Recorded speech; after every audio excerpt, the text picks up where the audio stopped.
It's a glorious morning out on Lake Ontario, a moment of perfect solitude spent in the wonder of nature.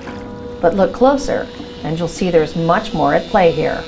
In 2007, the emerald ash borer was first discovered in Toronto. Since then, this voracious insect has devastated the ash tree population here. More than 68,000 trees have died so far. The insect burrows underneath the bark, cutting off the flow of nutrients. Trees become brittle, dry, and unsafe.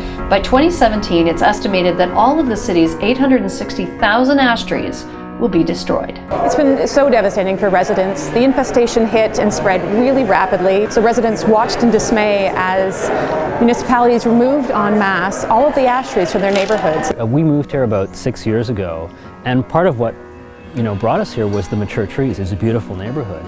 And so it was only a couple years in that we discovered this EAB problem is going to actually pretty much wipe them out. It was really kind of sad, and there's a whole process of mourning. You hear those sounds and you think like, wow, like these are trees that have been growing for decades, and they're just coming down one after another, day after day. Though municipalities across the GTA developed treatment and management plans to protect their ash trees, thousands couldn't be saved. The difficulty was what to do with all the trees that had to be cut down. Many were run through chippers. Some became mulch or firewood, but sometimes they went to landfills. Given the high value of ash wood, there had to be an alternative, something that could turn an ecological tragedy into a triumph.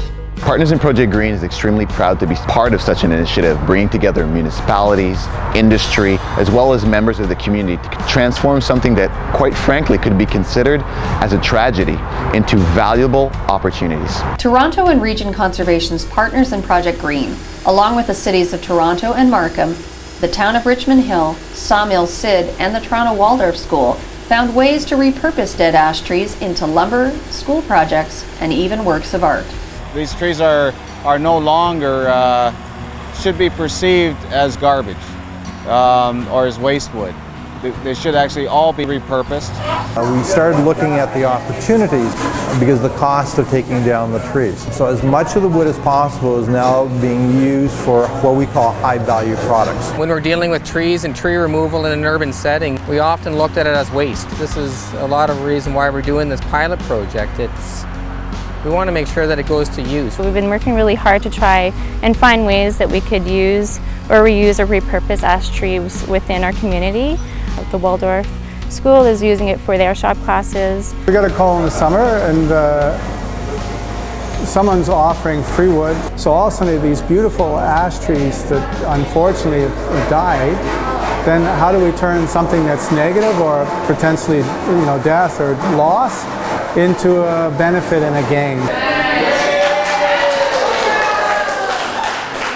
While it's a tragedy so many beautiful trees in the GTA have died from the onslaught of the emerald ash borer, the resourcefulness and coming together of so many partners brings new hope that people, government, and industry can work to conserve and enhance the environment around us.